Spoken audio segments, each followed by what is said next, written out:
Hello दोस्तों। आज हमारा जो टॉपिक है वो है आपका वर्णमाला। जैसा कि हम सबको पता है, जहाँ पे भी हमारा सब्जेक्ट जो होता है हिंदी वो पूछा जाता है, तो वहाँ पे एक टॉपिक होता है वर्णमाला। उस वर्णमाला से एक या दो क्वेश्चन ज़रूर पूछे जाते हैं। तो हम इसको आज स्टार्ट करेंगे और छोटी छोटी वीडियो में इसको हम कंप्लीट कर देंगे। तो जैसा कि मैंने यहाँ पे लिखा है, वर्णों का एक व्यवस्थित समूह क्या होता है। वर्णमाला क्या होती है? वर्णमाला होता है वर्णों का एक व्यवस्थित समूह। वर्णमाला होता है वर्णों का एक व्यवस्थित समूह। व्यवस्थित समूह का मतलब भाई होता है कि वर्णों को एक सिस्टमेटिक वे में लिखना।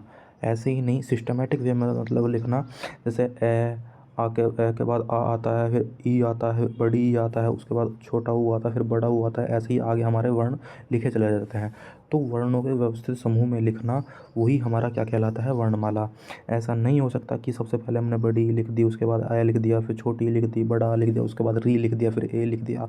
ये नहीं, प्रॉपर एक सीक्वेंस में जिसको लिखा जाता है, हम उसको ही एक वर्णमाला बोलते हैं। वर्णों का एक व्यवस्थित समूह हम बोलते हैं। उससे आगे हम देखते हैं, जैसा कि यहाँ पे लिखा हुआ है, भाषा की सबसे छोटी मौखिक इकाई।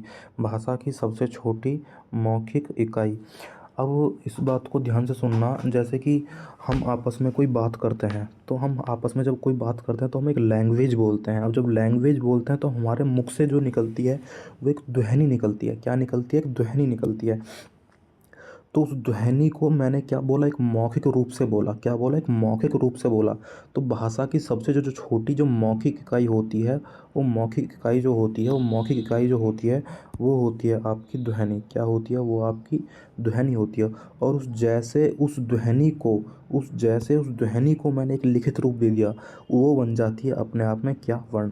जैसे हम इसको समझते हैं, मैंने बोला आ, तो ये है आ। मैंने जो मौखिक बोला वो बोला आ। अब मैंने इसको एक लिखित रूप दे दिया। क्या दे दिया? एक लिखित रूप दे दिया। तो ये बन जाएगा अपने आप में, क्या बन जाएगा? एक वर्ण। तो ये क्वेश्चन भी पूछा जाता है कि भाषा की सबसे छोटी मौखिक इकाई को क्या होती है, तो हम बोलेंगे ध्वनि। वो अगर पूछता है तो भाषा की सबसे छोटी लिखित इकाई क्या वो होती है, तो हम बोलेंगे वर्ण। उसके बाद आता है भाषा की सबसे छोटी सार्थक इकाई। लिखित इकाई मैंने आपको बता दी क्या होती है, आपकी वर्ण। लिखित इकाई क्या होती है आपकी? जो सबसे छोटी जो लिखित इकाई होती है वो होती है आपकी वर्ण। सबसे छोटी जो लिखित इकाई होती है वो होती है आपकी वर्ण। उसके बाद आता है भाषा की सबसे छोटी सार्थक इकाई। क्या आता है? भाषा की सबसे छोटी सार्थक इकाई। क्या आता है? भाषा की सबसे छोटी सार्थक इकाई।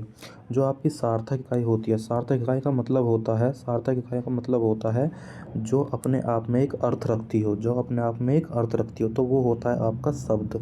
क्या होता है? वो होता है आपका क्या होता है? वो आपका शब्द। क्योंकि शब्द जो होता है वो अपने आप में एक अर्थ रखता है। जैसे मैं राम बोलूँ तो राम किसी का नाम है, तो राम एक अपने आप में एक अर्थ रखता है। जैसे मैं सेब बोलूँ तो सेब एक फल का नाम है, वो भी अपने आप में एक अर्थ रखता है। उसके बाद मैं बात करता हूँ कुल वर्ण। कुल वर्ण कितने होते हैं? तो भाई कुल वर्ण जो होते हैं, कुल वर्ण होते हैं आपके 53। अब जो प्रेजेंट में है वो कुल वर्ण है आपके 53, 52 प्लस एक। क्योंकि एक जो आपका जोड़ा गया है वो हाल फिलहाल में ही जोड़ा गया है, कुछ टाइम पहले, जिसको हम एक विशिष्ट व्यंजन के नाम से भी जानते हैं। ठीक है, जिसे हम विशिष्ट व्यंजन के नाम से भी जानते हैं। अब जो वर्ण जो है, वो वर्ण जो दो पार्ट्स में डिवाइड है, वर्ण दो पार्ट्स में डिवाइड है। एक होता है आपका स्वर, एक होता है आपका व्यंजन। स्वर को जो संस्कृत में बोला जाता है वो अच बोला जाता है, और व्यंजन को संस्कृत में बोला जाता है हलंत बोला जाता है। ठीक है। स्वतंत्र जो आपके, अगर मैं बात करता हूँ, जो स्वर जो होते हैं, स्वर कैसे होते हैं? स्वर होते हैं आपके स्वतंत्र रूप से जो बोले जाते हैं, मतलब जिनको बोलने के लिए किसी की भी सहायता नहीं लेनी पड़ती है, उसको हम बोलते हैं स्वर। ठीक है। और जिसको बोलने के लिए हमें स्वर की सहायता लेनी पड़ती है, उनको बोलते हैं हम क्या? उनको बोलते हैं व्यंजन। क्योंकि स्वर की मदद से हम क्या बोलते हैं? व्यंजन बोलते हैं। जैसे ए बोला, आ बोला, ये सब बोले जाते हैं आपके स्वतंत्र रूप से। इनको बोलने के लिए हमें किसी भी चीज़ की ज़रूरत नहीं पड़ती। लेकिन जैसे मैं वर्ण बोलता हूँ, एक वर्ण होता है कै, जिसको हम व्यंजन बोलते हैं। तो व्यंजन को बोलने के लिए हमें किसकी मदद लेनी पड़ती है? व्यंजन को बोलने के लिए हमें स्वर की मदद लेनी पड़ती है, क्योंकि इसमें स्वर जुड़ा होता है। ये आपका आधा व्यंजन होता है। आधे व्यंजन में जब हम स्वर जोड़ते हैं अ, तो ये पूर्ण व्यंजन बन जाता है का। ठीक है। तो व्यंजन जो होते हैं वो हमेशा स्वर की सहायता से ही बोले जाते हैं। अगर आपसे बात करते हैं हम आगे, कि अगर आपसे कोई पूछता है कि भाई, कि जो आपके स्वरों की जो कुल संख्या, अगर वो पूछता है स्वरों की कुल संख्या कितनी होती है, तो आप जवाब दोगे 11। क्या होती है? स्वरों की जो कुल संख्या होती है वो होती है आपकी 11। ए, आ, छोटी ई, बड़ी ई, ऊ, बड़ा ऊ, री, ए, आई, ओ और औ। ठीक है।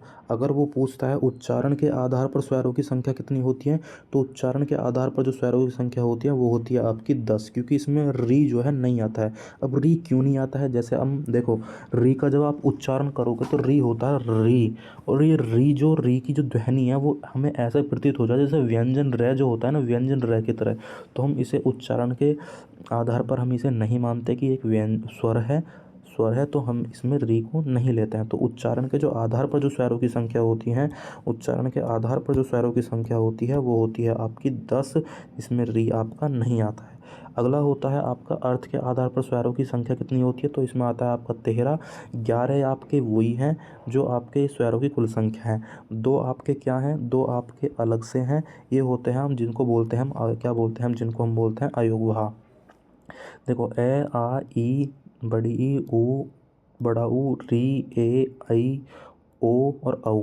इसको बोलते हैं हम क्या? इसको जो बोलते हैं हम इसको बोलते हैं अनुस्वार, और इसको बोलते हैं हम विसर्ग। और इन दोनों को किस कैटेगरी में रखा जाता है? इन दोनों को कैटेगरी में रखा जाता है अयोगवाह। अयोगवाह, इन दो को बोला जाता है अयोगवाह। एक इसमें से होता है अनुस्वार और एक इसमें होता है आपका विसर्ग।